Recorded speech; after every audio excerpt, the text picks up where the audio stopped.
Hi, I just wanted to introduce Jennifer of Heartland Seed of Missouri.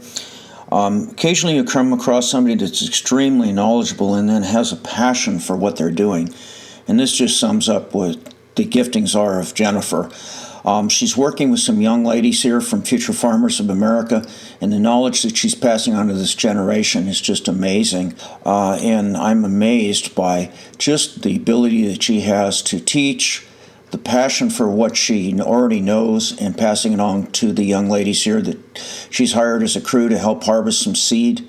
And it was a fantastic morning for me personally. Thanks a lot, Jennifer, for letting me tag along and record your hard work in the fields and then also with these young ladies. Thank you. All right, ladies.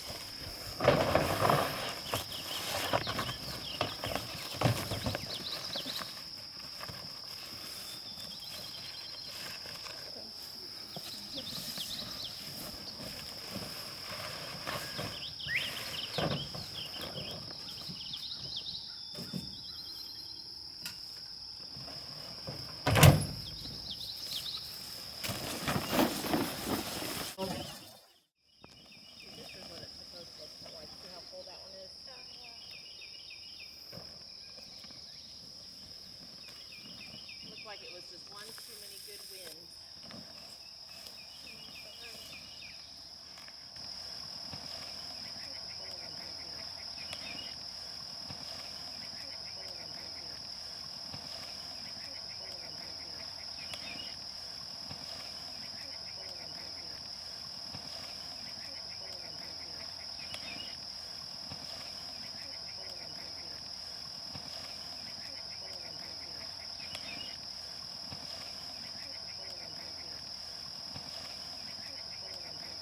Yeah, and that one. Liatris pycnostacia or Prairie Blazing Star. Those are really pretty. There's a whole bunch on the other side of the field over there. We can go look at them. There's some more indigo. So there's 5 different kinds of indigos in Missouri, but that is a white wild indigo. See, you can see a little bit of the white flower on it, and then it pods. That is more of a tall, spindly bush.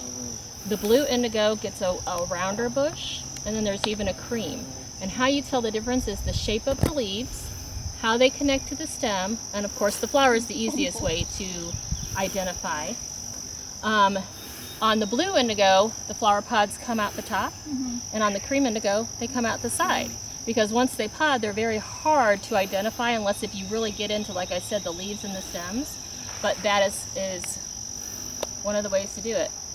Every species of plant, in order to properly identify if you don't have the flower in bloom, and sometimes even when the flower is in bloom, is you look at how the shape of the leaves, how they intersect to the stem, whether they're hairy or smooth, whether they have serrated edges or smooth edges, and then even the hairs on the stems.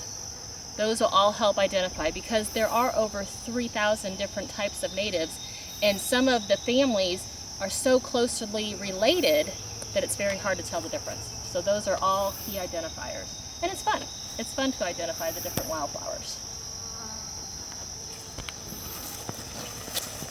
So when we're, like I said about the gray head coneflower, as these mature, see how your pollen is coming out? When at the height of its maturity, the seed head is already formed. At the height of maturity, all this will fall off again, and then the seed head will be exposed again, and they will be viable seed. They will be pollinated viable seed. Rattlesnake master, these kind of rattle to you a little bit when you pick them, but the story behind these are they were used by the Indians to help aid in rattlesnake bites. Now I don't think it cured them, but that was the belief there. That tall one right there, that is a white wild indigo. And you can see the height difference, the height of the white and how short the blue is. The blue, Yes. And the different size of the leaves as well. The white leaves are much larger than the blue indigo leaves.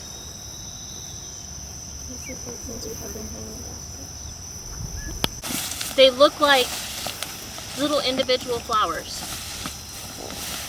This is one of my favorites. Ooh, that's really pretty. Isn't it pretty? That's cool. They look like snowflakes, kind of. They do. Here's another one. And they're dotted around. There's another one. Now the leaves of wild quinine are quite rough. Feel that compared to this. This one's a little sandy feeling, but not like that one.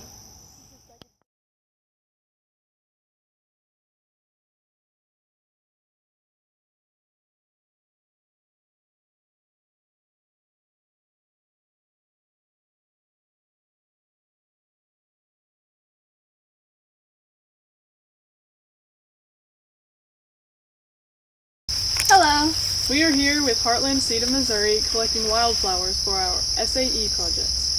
The SAE is a supervised agricultural experience. An SAE is one part of the FFA organization. FFA stands for Future Farmers of America. It's an organization that helps tie agriculture into the younger generation. I love it. Done. All right. You're doing all of them now.